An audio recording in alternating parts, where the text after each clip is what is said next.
Well, it's good to see you again, and I've changed the venue this time. The venue been going to just outside of Birmingham for quite a while now has not been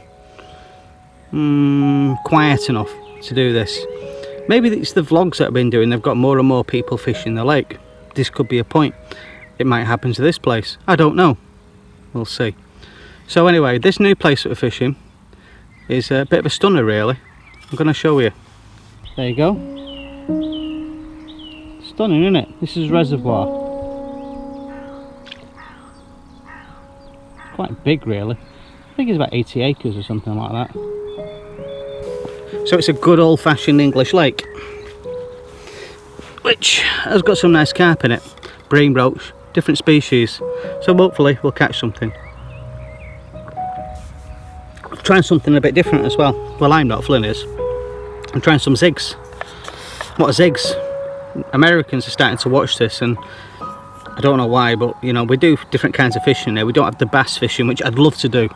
We go on the boats and the speed boats and the multicoloured tops, all the badges all over, and they earn some good money off it as well, which we don't really in England, to be perfectly honest. But we do things like kind of zig fishing. That one there's like a little buoyant bait, which is black and a luminous yellow, I think that's what it is. The other thing as well, oh, just had a bleep on my rod. They come in different colours, but that's a zig. And what we do with them is we cover them with this kind of liquid here. So we pour it on the zig, which is on the hook. Later on in this video, I'm going to show you what a zig is, and it's something I've never really spent any time with. I usually fish on the bottom with what we call a boilie. Americans will call them pat baits, which are boiled bait. A pat bait, which is a paste or maize ground up, bound together with eggs, and we call it a boilie, and we throw it out and we catch with these kind of things. And we do things a bit differently in England as well. What we do is we put leads out, we fish with floats, very similar on a lot of respects, but we don't do that much lure fishing. I'm going to have a look at that as well, because I've also put a camera out today to have a look at my bait on the bottom, or baits where I'm fishing, and that's a water wolf. I tried it on the last video and I wasn't too sure whether it was going to work or not, and I tried the footage, put it in, and by hook or crook I managed to get some footage. So I'm going to keep on trying this water wolf as I go along. I'll put a link down there. Now please like and subscribe and press that bell button. So what we're going to do is I'm going to enjoy a bit of fishing now, have a brew, and oh wait, on the next video as well, I'm not going to do it in this video, I'm going to level collect bait sprays where you spray lures up, or you spray just your bait up in generally, like things like that, you know. And then we've got some really stinky stuff where you spray your bait with that, and we've got one 3 that we're going to have a look at. So I went into a shop, I bought some zig line, then I also got another company's spray. So there's 3 that I'm going to try in the next video. So it smells quite nice actually. What was that? That's bubble gum. Tutti fruity. That shouldn't have got me in the eye. Yeah, smells like tutti fruity. So that's what we're going to do on the next video. Anyway, time to enjoy the lake.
Testing 1, 2, 3, 4, 5.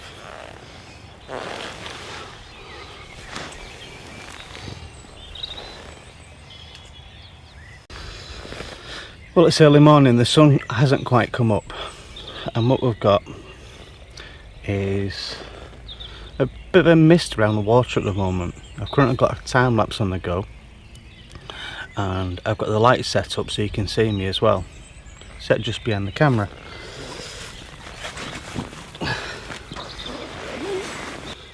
There we have quite an old fish, some lovely markings on it. Nice big old tail. What I'll do, I'll get that back in the water, I think.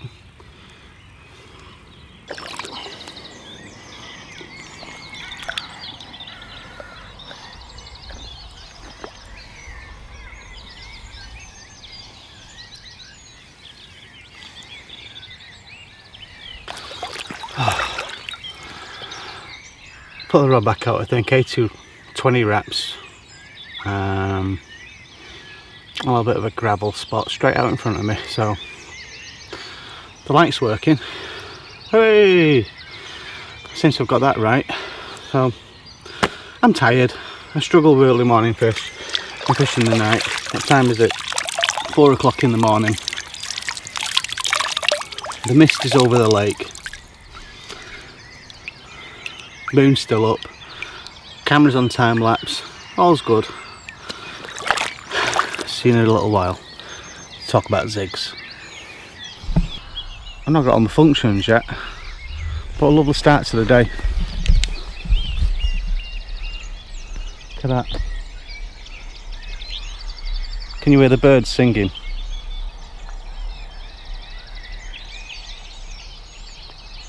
That's stunning, doesn't it? It's 4 o'clock in the morning, mind, so I really want to get some sleep now. So what I'm going to do is I'm going to cast the rods back out there, right out there, and try and catch some more. This thing's working okay as well. That came in very handy, especially when I put it on a tripod and put it in the water as well.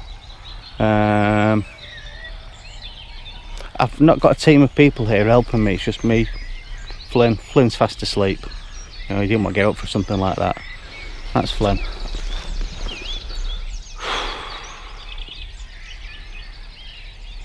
The sunrise isn't quite as spectacular as the other lake. I don't know why that is, but this is all right. I'm going back to sleep now. I'll see you again.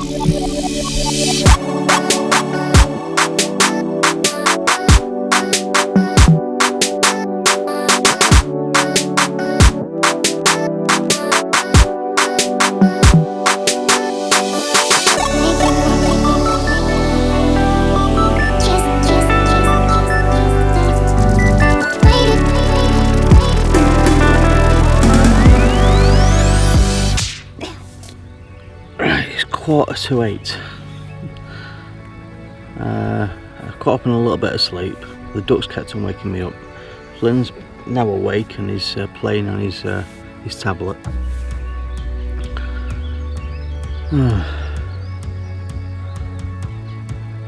It must be about 30 degrees already. It's baking up. That's why I've got the shades on, because it's blinding here. I might have a bit of overexposure going on, I don't know. But this is why I decided to do the zigs. It's going to be a really hot day today, and I've got the marker float out. What's the marker float? That drops on the bottom, the lead comes up, and I count how many feet it is from the bottom of the lake to the top. And then what I do then is I get some zig line, like so, and I tie a loop on the end.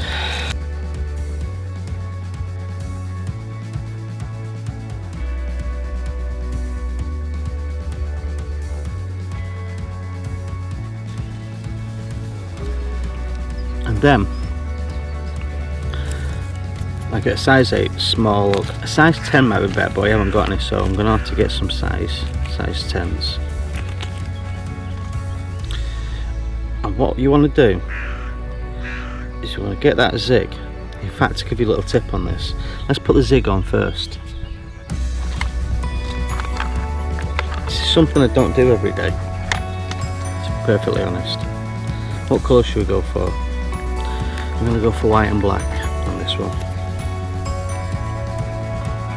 So these are little pop-ups which have been made into little zigs. And I've got to be honest, I don't really like foam. That's kind of what's put me off the zigs in the first place. I'm going to mount that onto the hair first. Okay, so we've got the zig line. I'm going to put a little boiler stop on there.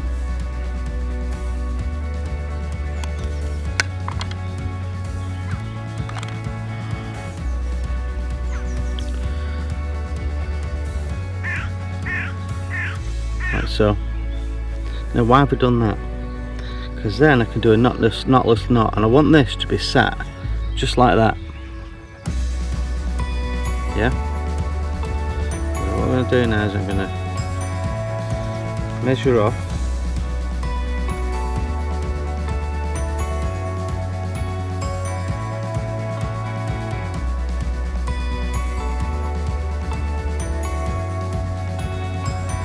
till I come to the zig. I'm going to mount this zig to there, just like so. So just need to put that on now, don't I?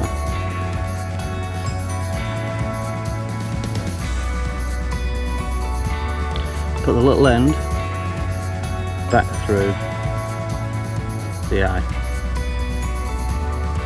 Yeah. Gone the wrong way.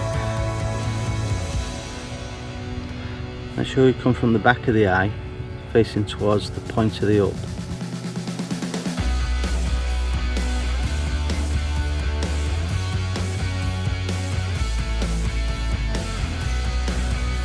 There, just leave that. I'm happy with that, that's fine. Trust me, fish aren't that critical anyway. That's my basic zig presentation. It's nothing fancy. There's no rocket science there. Oh wait, the only thing I need to do is either spray it up, spray that, which I'm going to do now. I'll put some juice on it. So I'm just going to pop some juice on that.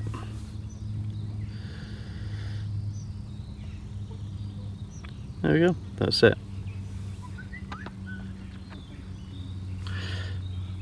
Just need to get it out now. Let's see if we can catch another fish.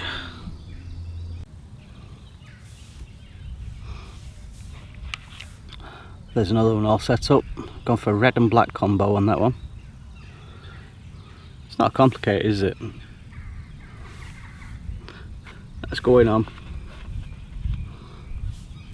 7 foot, bit deeper, trying to catch those moving fish that are going through the water. Now there is an argument to zigs that you could foul hook a carp doing this, but to be honest, you can foul hook a carp when it's the rig's on the bottom, when they kind of rub themselves across the bottom when they're feeding. I don't know why they do that. Somebody explain that. Again, like and subscribe, press that bell button. Let me know your comments on zig fishing. It'd be really good to hear from you. Thanks for watching so far up to the end of the video. See you soon. When you fire that first shot, no matter how right you feel, you have no idea who's going to die.